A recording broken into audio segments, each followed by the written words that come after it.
আসসালামু আলাইকুম বন্ধুরা, এই তো আসলাম। এটা হলো সৌদি আরবে মাকসালা বেসিং লাগানোর জন্য।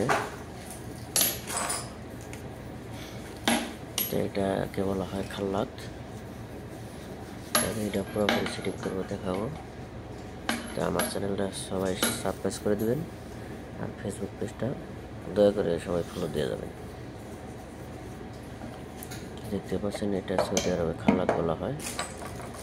আমি ভালোভাবে দেখাতে পারতেছি না, কোনায় মোবাইলটার নামে রাখছি। তো দেখতে থাকেন সবাই কিভাবে সেটিং করতে হয়, সব দেখাচ্ছি।